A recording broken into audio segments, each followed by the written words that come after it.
علی بھائی اگلا سوال ہے، پچھلے دنوں کے پی کے کی گورنمنٹ نے چھوٹی بچیوں کے لیے اسکول اور کالجز میں بھی عبایا پہننے کو لازمی قرار دیا، جس کے خلاف الیکٹرانک میڈیا میں خوب کیمپین چلائی گئی، یہاں تک کہ ایک ہی دن کے اندر اس کا نوٹیفیکیشن واپس لے لیا گیا۔ اس حوالے سے آپ کا موقف کیا ہے؟ میرا موقف تو یہ ہے کہ میں جو شروع سے پیٹتا تھا کہ یہ قوم چاہتی نہیں اسلام آئے، اس کی پریکٹیکل مثال آپ کے سامنے ہے۔ یہ جب ہنگامہ چلایا گیا اور اس کے بعد جب چیف منسٹر کے پی کے نے یہ ڈیسیژن واپس لیا تو اس کے بعد کوئی مذہبی لوگوں نے کوئی دھرنا دیا ہے پشاور کے اندر؟ خاموشی۔ کیوں؟ تو نہیں اسلام نہیں چاہتے؟ یہاں تو لوگ کہتے ہیں جناب اوپر والا بندہ ٹھیک ہو جائے نیچے سارے ٹھیک ہو جائیں گے۔ کتنا عرصہ عمران خان صاحب ہمیں کنٹینر میں بات سناتے رہے، اب جب وہ اوپر آ گئے ہیں اب کہتے ہیں یار نیچے والے ٹھیک ہی نہیں ہے تو میں کیسے ٹھیک کروں؟ تو یہی تو ہم آپ کو کہتے تھے، جب تک نیچے والے ٹھیک نہیں ہوتے اوپر والے کے آنے سے کوئی فرق نہیں پڑتا۔ گراس روٹ لیول کے اوپر چینج کی ضرورت ہے، جس طرح ہم کر رہے ہیں، لوگوں کو ایجوکیٹ کر رہے ہیں، ایک ایک بندے کو ایجوکیٹ کرنے کی ضرورت ہے۔ یہ نبیوں والی دعوت ہے، سینہ بسینہ ایک ایک بندے تک بات پہنچانی ہے، لوگ خود ایجوکیٹ ہوں۔ اس طرح کے ڈیسیژن کرنے سے کوئی فرق نہیں پڑنا۔ اور میں وہ شاہ زیب خانزادہ کے ساتھ پروگرام دیکھ رہا تھا، اس پہ ان کا وزیر آیا ہوا تھا، تو شاہ زیب نے اسے انہیں کلین بولڈ کر دیا، کسی بات کا وہ جواب ہی نہیں دے سکا۔ اس نے فیکٹس اینڈ فگرز کے ساتھ بات کی ہے۔ میں شاہ زیب کے ساتھ 100% ایگری نہیں کرتا اس مسئلے کے اندر، لیکن جو اس نے سوال اٹھائے ہیں ان کے جواب دینے چاہیے۔ اس نے کہا کہ جی آپ نے یہ عبایا اس لیے کی ہے کہ کے پی میں جو ہے وہ بے حیائی کے اس طرح کے واقعات رپورٹ ہو رہے تھے، اس کو اوائڈ کرنے کے لیے ہم بچیوں کو عبایا پہنا رہے ہیں۔ آپ کا زور اس کے اوپر کیوں نہیں ہے کہ جو لوگ بچوں اور بچیوں کے ساتھ یہ کر رہے ہیں ان کے اوپر زور لگائیں؟ یہ تو اسی طریقے سے ہے کہ آپ کسی تالاب میں تازہ پانی ڈالتے رہیں اور جو گٹر کا پانی آگے گر رہا ہے وہ بند ہی نہ کریں، یہ بات اس کی لاجیکل ہے۔ دوسرا اس نے کہا کہ آپ کے دینی مدرسوں میں تو اس سے زیادہ کیس رپورٹ ہو رہے ہیں، وہاں تو بچیوں کے عبایا بھی پوری ہیں، تو اس کا مطلب ہے ایکسس آف ایول تو کوئی اور چیز ہے۔ جو خناس دماغ میں لوگوں کے گھسا ہوا ہے وہ ہے ایکسس آف ایول، ان کو پکڑنے کی ضرورت ہے۔ باقی جو شاہ زیب نے کہا نا کہ آپ کو کوئی رائٹ نہیں پہنچتا کہ اس طریقے سے ڈریسنگ کے اوپر آپ کسی کو پابند کریں، ہر بندے کی اپنی مرضی ہے وہ ڈریس پہنے، ظاہر ہے وہ تو آپ کو پتہ ہے ایک سیکولر سوچ رکھتے ہیں۔ میں یعنی ٹی وی اینکرز میں جو سب سے زیادہ جن لوگوں کو پسند کرتا ہوں ان میں سے شاہ زیب ایک ہے، لیکن اختلاف رائے بھی ہے اس معاملے میں مجھے، اور میں اس کو یعنی اس میں معذور ہی سمجھتا ہوں کہ اس کو ایجوکیٹ کرنے کی ضرورت ہے۔ اور وہ آگے مولویوں کا جو طریقہ واردات ہوتا ہے وہی شروع کر دیا انہوں نے شاہ زیب کے ساتھ، اور شاہ زیب کو کہا آپ اس لیے کہہ رہے ہیں کہ آپ وہ جو نا آپ اسلام کو نہیں مانتے، یہ کام نہیں ہونا چاہیے۔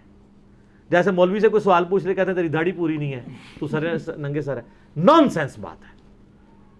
اس طریقے سے کسی کے اوپر الزام نہیں، کسی کو حق حاصل نہیں ہے کہ داڑھی والے کا اسلام زیادہ جو ہے وہ مضبوط ہے اور بغیر داڑھی والے کا کم ہے۔ آپ کو کوئی حق نہیں پہنچتا کسی پہ ذاتی اٹیک کر۔ تو شاہ زیب نے بڑی پیاری بات کی، انہوں نے کہا کل کو اگر گورنمنٹ نے اسکول یا کالج میں حجاب کے اوپر پابندی کی نا تو سب سے پہلے میں حجاب کے حق میں پروگرام کروں گا کہ حکومت کو کوئی حق حاصل نہیں ہے کہ کسی کا حجاب اتروائے۔ تو اس نے تو کلین بولڈ کر دیا نا اسے۔ تو اس مسئلے کو انہوں نے مس ہینڈل کیا ہے، اس کو اس طریقے سے نہیں کرنا چاہیے تھا، اس کو بنیاد نہیں بنانا چاہیے تھا۔ اس کا سمپل سا طریقہ تھا کہ آپ اسے یونیفارم کے طور پہ انٹروڈیوس کراتے ہیں، کیونکہ آپ کے ملک میں لوگ نہیں چاہتے اسلام آئے۔ آپ کہیں یونیفارم، جس طرح کہ میں کہتا ہوں کہ ایک طرف تو آپ کہہ رہے ہیں کہ شلوار قمیض پاکستان کا قومی لباس ہے، تو اسکولوں اور کالجز میں پینٹ شرٹ کیوں بچوں کو پہنوائی ہوئی ہے آپ نے؟ ہم نے تو بچپن میں نہیں پہنی، نہ اسکول میں، نہ کالج میں، نہ یونیورسٹی میں۔ میں جب اسکول سے نکل رہا تھا اس وقت اسکول میں پینٹ آ گئی، جس سال میں کالج سے نکلا اس سال کالج میں پینٹ آ گئی، اس لیے مجھے اللہ نے بچا کے رکھا۔ باقی رہ گئی یونیورسٹی میں تو ویسے ہی کوئی نہیں، جو مرضی آپ پہن کے آئے، تو یونیورسٹی میں تو ضرورت ہی نہیں پڑی۔ اچھا، میں یہ نہیں کہہ رہا پینٹ پہننا ناجائز ہے، معاذ اللہ، میں یہ نہیں کہہ رہا، میں ایک بہتر لباس کے طور پہ شلوار قمیض کو اور قومی لباس کے طور پہ دیکھتا ہوں۔ تو یہ اسکولوں کے اندر آپ نے جو یہ کام کیے ہوئے ہیں، تو میں شاہ زیب صاحب سے پوچھوں گا کہ یہ کیا اسکولوں کا رائٹ ہے کہ وہ پاکستان کے اندر رہتے ہوئے پاکستان کے قومی لباس کو چھوڑ کے پینٹ شرٹ کو لباس ڈکلیئر کریں؟ تو شاہ زیب صاحب آپ ایک پروگرام ان کے اوپر بھی کریں کہ آپ ہماری حب الوطنی کو چیلنج کر رہے ہیں۔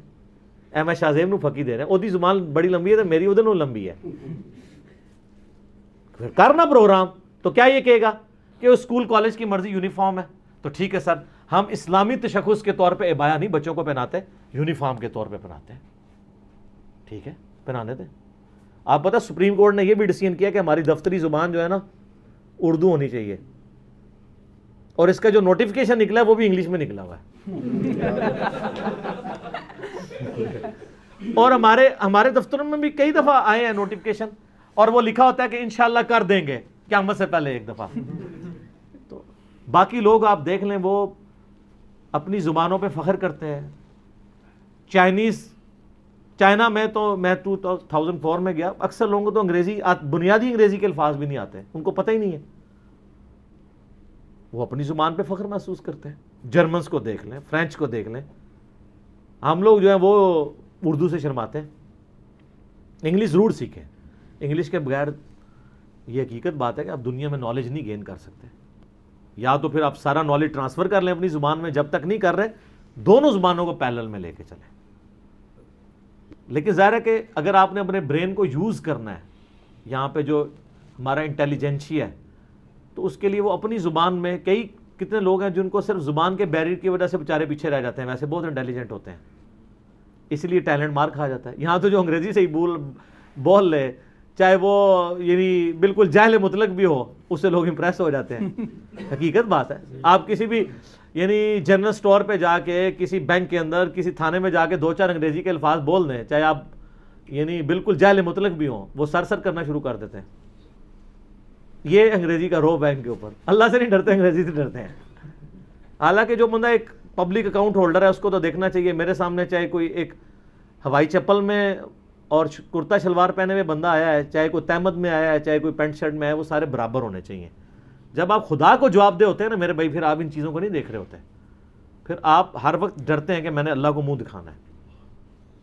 تو یہ جو عبایا والا مسئلہ میں سمجھتا ہوں یہ گورنمنٹ نے مس ہینڈل کیا ہے، اس کو اس طریقے سے نہیں کرنا چاہیے تھا۔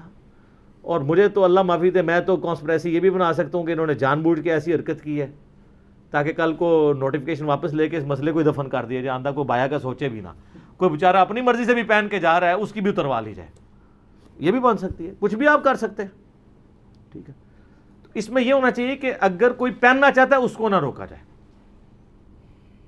اس کا رائٹ ہے وہ پہن کے ہے اس کا۔ مجھے بتائیں سکھ دنیا میں آرمیز کے اندر بھی ہیں، پگڑی اتاری انہوں نے؟ یہاں لوگ نوکری کے لیے داڑیاں چھوٹیاں کرا دیتے ہیں، شیو کروا دیتے ہیں، تو پھر سر دیکھ لیں سکھ پھر پریکٹسنگ ہے، جنت ہی پھر بھی تسی جانا ہے، جو کچھ بھی ہیں تیرے محبوب کی امت سے ہیں۔ اور حالت یہ ہے کہ تھوڑے تھوڑے دنیاوی منفعت کی خاطر جو ہے وہ آپ جو ہے وہ بیک فٹ کے اوپر چلے جاتے ہیں۔ تو یہ بایا والا مسئلہ میں سمجھتا ہوں حکومت نے مس ہینڈل کیا ہے۔ بہرحال اس کا ایک فائدہ ہوا ہے کہ آپ کو یہ پتہ چل گیا ہے کہ یہ قوم اسلام نہیں چاہتی۔ جس کو کہیں دماغ میں کیڑا نا کہ اسلامی نظام چاہتی ہے، تو آپ کل سروے کروا لیں، ریفرینڈم کروا لیں کہ پاکستان کے مردوں سے آپ ووٹنگ ڈلوائیں کہ مرد کو داڑھی رکھنی چاہیے کہ نہیں، تو آپ دیکھ لیجئے گا کتنے فیصد مرد داڑھی رکھنا چاہتے ہیں۔ عورتوں سے ووٹنگ کروا لیں کہ عورت کو چہرے کا نقاب کرنا چاہیے یا نہیں، تو آپ کو پتہ چل جائے گا کتنا اسلام چاہتے ہیں۔ اسلام زبردستی کا نہیں ہوتا، یہ اقامت دین کے نام کے اوپر بھی جو لوگوں کو دھوکہ دے رہے ہیں نا، اور احمقوں کی جنت میں رکھ رہے ہیں کہ وہ بس انشاءاللہ ایک بار قانون بنا دیں گے سب کچھ ٹھیک ہو جائے گا، کبھی بھی نہیں ٹھیک ہوگا سر۔ آپ پوری حکومت کے وزیر بٹھا دیں قبر پرستی کے خلاف ذہن رکھنے والے لوگ، فوج کے سارے کور کمانڈر ایسے بٹھا دیں، پرائم منسٹر لے آئیں قبر پرستی کے خلاف، تب بھی آپ کوئی ایک بڑا مزار گرا کے نہیں دکھا سکتے۔ وہ پاکستان میں کروڑوں بریلوی ہیں، جب تک آپ بریلویوں کو ایجوکیٹ نہیں کرتے کہ وہ خود مزار توڑیں۔ مشرکین عرب کو نبی الاسلام نے ایجوکیٹ کیا، قریش مکہ نے ہی آ کے، خالد بن ولید بخاری میں آتے آگے آگے تھے بت توڑنے والوں میں، جو بتوں کے لیے لڑا کرتے تھے، پھر توڑنے والوں میں بھی آگے آگے تھے۔ اس کے بغیر کوئی تبدیلی نہیں آنی، باقی نعرے تبدیلی کے آپ جتنے مرضی ماریں، آپ کو پبلک کو ایجوکیٹ کرنا پڑے گا کہ وہ خود یہ کام کریں۔ آپ کریں گے، آپ کا یہ حال ہے کہ آپ کے آرمی چیف کو قادیانیت کا الزام لگا تو اس کو ٹکٹ کٹا کے عمرہ کرنا پڑ گیا، اور وہاں جا کے وہ تصویریں اپلوڈ کر رہے ہیں علماء سے اسلام کا سرٹیفکیٹ لینے کے لیے کہ سر میں مسلمان ہی ہوں۔ محفل میلاد کرانی پڑ گئی ہے۔ وہ گلی محلے کے مولوی جن کے پیچھے شاید وہ ہاتھ ملانا بھی پسند نہ کرتے ہوں، ان کے ساتھ سیلفیاں بنا کے تو چڑھا رہے ہیں کہ میں یہ میلاد والے مولوی کے ساتھ کھڑا ہوں, میں بھی تھوڑے فرقے تھا. یہ سب سے پاورفل شخص جو آپ کے ملک میں ہے نا, اس کو بھی اپنے دین کا سرٹیفکیٹ مولویوں سے لینا پڑتا ہے. اس ملک کے اندر آپ زبردستی تبدیلی اور اقامت دین لے کے آئیں گے نہ, کوئی کروا رہا ہے تو کہانی کروا رہا ہے آپ کو. تبدیلی صرف اسی طرح آئے گی جس طرح ہم کر رہے ہیں, ایجوکیٹ کریں پبلک کو. دیکھیں لوگ ایجوکیٹ ہو رہے ہیں. اگلے دن ایک سندھ سے ایک بھائی کی کال آئی مجھے, وہ مجھے بتانے لگے کہ آپ کا پہلی دفعہ مجھے کلپ نا ایک بندے نے شیئر کروایا جو یہاں بہت بڑا پیر ہے, اس کے ہزاروں مرید ہیں. تو کہتا ہے میں نے جب سننا شروع کیا تو میں نے اس کو کچھ عرصے بعد کال کی, میں نے کہا یار یہ تو تمہارے اتنا خلاف بولتا ہے پیروں کے اور مزاروں کے, وہ تم اس کے کلپ سنتے ہو. وہ کہتا ہے یار یہ بندہ جو بھی ہے نا, بندہ سچ بول رہا ہے, اور اس کی ویڈیو سننے کے بعد بس اب نام کی پیری مریدی رہ گئی ہے, میں نے یہ ساری خرافات اپنے مزار سے ختم کروا دی ہیں. یہ ایک نہیں کئی کیسز ہیں. میں تو چونکہ چندے نہیں نا میں نے بٹورنے ہوتے کہ ایک بندہ آگے ویڈیو ریکارڈ کرائے اور میں وہ اپنے چینل پہ چڑھا دوں کہ مجھے اور چندہ دو, آج اس قادیانی نے کلمہ پڑھ لیا ہے, آج یہ کر لیا. ان کی تو کہانیاں جڑی ہوتی ہیں چندوں کے ساتھ, تو یہ لالا کے پیش کرتے ہیں. ہمارے پاس ہزاروں مثالیں ہیں. تبدیلی دنیا میں نظر آ رہی ہے. کیوں نظر آ رہی ہے؟ گراس روٹ لیول کے اوپر جو لوگوں کے ایشوز ہیں وہ آپ نے ایڈریس کرنے ہیں. اگر محرم کا مہینہ ہے تو آپ یزید کو ایڈریس کیے بغیر مسلمانوں میں دین کا کام نہیں کر سکتے. یہ نہیں آپ کہہ سکتے ہمیں قیامت دن پوچھا نہیں جائے گا. قیامت دن پوچھا جائے گا یا نہیں پوچھا جائے گا, دنیا کا مسئلہ تو یہ ہے. قیامت والے دن تو آپ سے یہ بھی نہیں پوچھا جائے گا آپ نے 17 رمضان کا جمعہ جو ہے بدر و احد پہ پڑھایا یا نہیں پڑھایا, پھر بھی آپ پڑھا رہے ہیں. اور محرم کے جمعے آپ فضائل صحابہ پر اور ماتم کے خلاف پڑھا رہے ہیں, تو یہ بھی تو اللہ نے نہیں پوچھنا کہ آپ نے فضائل صحابہ پہ جمعہ پڑھایا تھا کہ نہیں. پوچھا جائے گا, ہر چیز پوچھی جائے گی کہ سچائی کے لیے آپ کھڑے ہوئے ہیں یا نہیں, 2 نمبر تھے یا 1 نمبر تھے, اس میں ہر چیز آ جائے گی, ہر چیز پوچھی جائے گی. جس کی جتنی بڑی پوسٹ ہے اس سے اتنی بڑی ذمہ داری ہے. پرائم منسٹر کی سب سے بڑی پوسٹ ہے, ان سے پہلے پوچھا جائے گا کہ ہاں بھی تمہارے ملک میں کیا ہو رہا تھا. ذہن میں رکھیے گا. ٹھیک ہو گیا.